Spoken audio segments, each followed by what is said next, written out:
Hi friends, বাবুস কিচেনে সবাইকে welcome করে আজ আমি আপনাদের সামনে আরও একটি রেসিপি নিয়ে হাজির হয়েছি। আজকের রেসিপি হলো মাছের ডিম দিয়ে আমের চাটনি। এই গরমের সিজনে দুপুরে খাওয়া শেষ পাতে যদি মাছের ডিম দিয়ে আমের চাটনি থাকে তো প্রায় খাওয়াটা পুরো জমেই যাবে। তা চলুন যাওয়া যায় রেসিপির দিকে, আর ভিডিওটি স্কিপ না করে লাস্ট পর্যন্ত দেখার জন্য অনুরোধ রইল। মাছের ডিমের টক বানানোর জন্য আমি এখানে একটা মিডিয়াম সাইজের আম নিয়েছি, আর আমটা খোসা সহ ছোট ছোট করে কেটে নিয়েছি।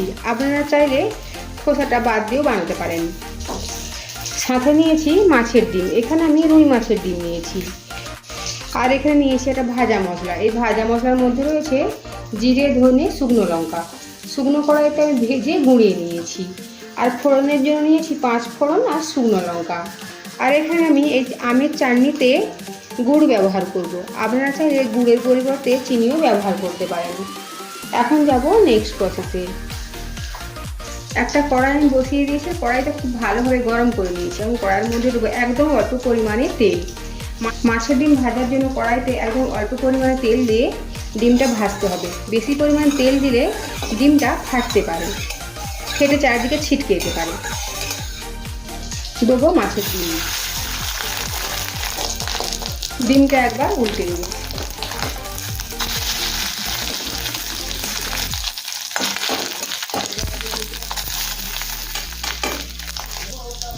মাছের ডিমের অপর পিঠটাও হালকাভাবে ভাজা হয়ে গেছে। এখন খুন্তি দিয়ে ডিমটা ঠিক বড়ার আকারে ছোট ছোট পিস করে কেটে নেব।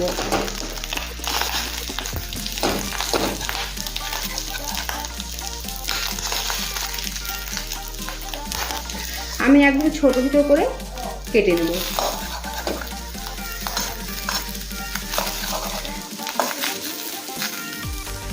এখন একদম ছোট ছোট টুকরো করে ডিমটা আমি ভেজে নিয়েছি, এখন তুলে নেব। কড়াইতে দেবো আবারও সর্ষের তেল। তেল গরম হয়ে গিয়েছে, তেলের মধ্যে এখন দেবো শুকনো লঙ্কা আর 5 ফোড়ন। ফোড়ন ভাজা হয়ে গিয়েছে, এখন দেবো আমের টুকরো, দেবো স্বাদ মতো লবণ। 2 মিনিট মতো সময় নিয়ে আমটা একটু ভেজে নেব। আম ভেজে নিয়েছি, এখন দেবো পরিমাণ মতো হলুদের গুঁড়ো। এখন দেবো জল। আম সেদ্ধ হবে ঠিক সেই হিসাবে জল দিয়েছি। গ্রেভিটা ফুটে উঠেছে, এখন গ্যাসের ফ্লেম লো টু মিডিয়াম করে ঢাকা চাপা দিয়ে আমটাকে সেদ্ধ হতে দেবো। প্রায় 5 মিনিট পরে ঢাকাটা সরিয়ে নিয়েছি। আম হাফ সেদ্ধ হয়ে গিয়েছে। এখন দেবো আগে থেকে ভেজে রাখা মাছের ডিমের বড়া।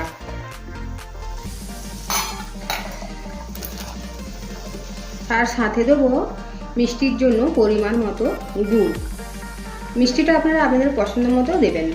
এখন আর ঢাকা দেবো না, এই ঢাকা খোলা অবস্থাতেই আম ভালোভাবে সেদ্ধ করে নেব। গ্যাসের ফ্লেম হাই রেখে আমি আরও 5 মিনিট রান্না করে নিয়েছি। এর ফলে আম খুব ভালোভাবে সেদ্ধ হয়ে গিয়েছে, যেমন সাথে সাথে মাছের ডিমের মধ্যে টক, মিষ্টি আর লবণের স্বাদও খুব ভালোভাবে এসে গিয়েছে, আর গ্রেভিও একদম ঠিকঠাক। এখন দেবো হাফ চামচ মতো ভাজা মশলা। ভালোভাবে সব কিছু নেড়ে চেড়ে মিশিয়ে নেব, আর গ্যাসের ফ্লেম অফ করে দেবো। তৈরি হয়ে গেল মাছের ডিম দিয়ে আমের চাটনি।